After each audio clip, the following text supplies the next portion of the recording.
Malamig ang gabi at ang katahimikan ng baryo ay tila mas mabigat kaysa sa karaniwan. Sa isang maliit na silid, nakaupo ang isang batang lalaki sa harap ng lamparang mahina ang sindi. Sa kanyang mga kamay ay isang kwaderno na luma. Ang mga gilid ng pahina ay kupas at ang mga titik ay nakasulat sa kakaibang anyo. Mga salitang hindi pangkaraniwan, halong lumang Tagalog at Latin na tila sinadyang itago sa mga susunod na henerasyon. Sa bawat pagbukas niya ng pahina, kumakaluskos ang papel na parang may sariling buhay. Binasa niya ang isang dasal na nakasulat doon. Habang inuusal niya ito, nag-iba ang ihip ng hangin. Ang lampara ay kumurap, saka tumindi at biglang humina. Sa gilid ng kanyang paningin, may dumaan na anino na hindi niya lubos makita. Ang katahimikan ng gabi ay napalitan ng presensya na hindi niya maipaliwanag. Tila may nakatingin sa kanya mula sa dilim. Hindi pa siya natatapos sa pagbibigkas nang maramdaman niya ang bigat ng kanyang dibdib at ang malamig na simoy ng hangin na dumampi sa batok. Sa pagod at takot, tuluyan siyang napahiga at nakatulog. Hindi namamalayang may pintong nabuksan na hindi basta maisasara. Kinabukasan, nagsimula ang mga pagbabago. Sa klase, ang kanyang mga mata ay namimigat na para bang gising siya buong magdamag. Sa gitna ng katahimikan, may mga boses na pabulong na tumatago sa kanyang pandinig. Ang mga salita ay hindi malinaw ngunit paulit-ulit.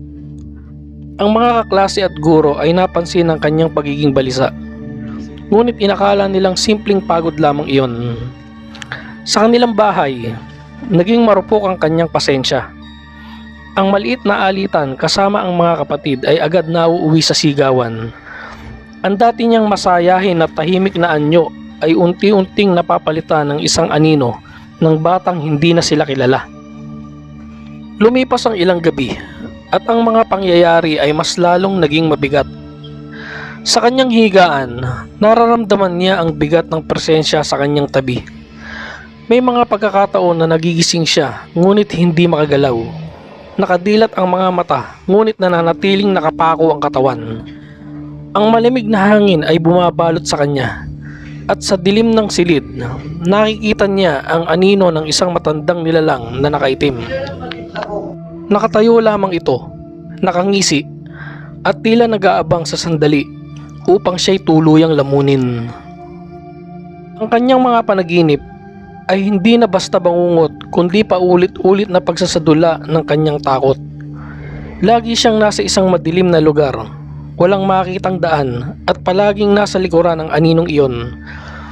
Ang bawat pagtakbo niya ay walang patutunguhan at sa tuwing siya'y matitisod, naroon ang malamig na hininga sa kanyang batok. Sa umaga, pagbangon niya, ramdam na rin niya ang bigat ng presensya. Ang pawis sa kanyang katawan at ang panghihina na tila may naubos na enerhiya mula sa kanya.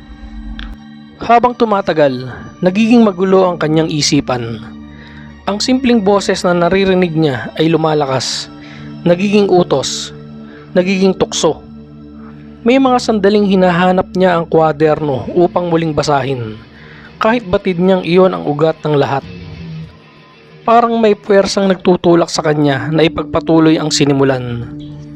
Ang kanyang muka ay nanlalalim ang mata, ang balat ay namumutla, at ang kanyang katawan ay nagiging marupok. Ang kanyang pamilya ay nagsimulang mag-alala, ngunit hindi nila mawari kung anong sakit ang dumapo sa bata. Isang gabi, nagising siya sa gitna ng matinding kabigatan. Ang kanyang dibdib ay tila pinipiga at ang kanyang katawan ay naninigas. Ang kanyang paningin ay nababalot ng dilim, ngunit sa gilid ng kanyang kama ay malinaw ang kanyang nakikita, ang figura ng nilalang na laging nakikita sa kanyang panaginip. Ang matanda, nakaitim, nakayuko sa kanya, at ang ngisi ay mas malalim kaysa dati. Sa sandaling iyon, pakiramdam niya ay mawawala na ang kanyang hininga. Kinabukasan, hindi na nakayanan ng kanyang pamilya ang kanyang kalagayan. Dinala siya sa isang kilalang manggagamot sa baryo. Ang matanda ay nag-ayos ng mga dasal, nagsindi ng insenso, at pinasambit sa paligid ang mga panalangin ng paglilinis. Sa bawat usok ng insenso, tila lumalaban ng hindi nakikitang nilalang. Ang katawan ng bata ay nanginginig, at ang kanyang mga mata ay nagiging malabo ang titig. Ngunit sa pagpapatuloy ng ritual, unti-unti ring bumigat ang kanyang paghinga. At sa bandang huli, tuluyan siyang bumagsak sa pagod. Ilang araw ang lumipas bago siya muling bumalik sa normal. Ang kanyang katawan ay tila binawi ang sigla, ngunit naiwan ang mga bakas ng nangyari. Ang kanyang mga mata ay nananatiling may takot, at ang kanyang isip ay hindi na muling bumalik sa dati. Alam niyang ang isang maling desisyon, isang maling pagbukas ng pintuan ay nagdala sa kanya sa kapahamakan na maaaring hindi na siya makaalis. Mula noon, hindi na muling binuksan pa ang kwaderno. Itinago ito ng kanyang pamilya sa lugar na hindi na matatagpuan pa.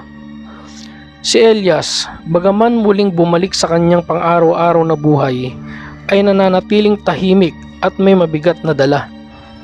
Sa bawat pagdaan ng malamig na gabi, at sa bawat pagkurap ng lampara, naaalala niya ang gabing sinubukan niyang pumasok sa mundong hindi niya lubos na nauunawaan. At doon niya natutunan ang pinakamahalagang aral. Ang lihim na karunungan ay hindi para sa lahat, at hindi kailanman dapat laruan ng isang musmos na isip. Sapagkat ang kapangyarihan na hindi mo kayang pasanin ay siya ring kapangyarihan na maaaring sumira sa iyong kaluluwa. Hanggang dito na lang mga ka-horror. At samahan niyo akong muli sa mga susunod ko pang mga kwento patungkol sa mga agimat at anting-anting. Maraming salamat po.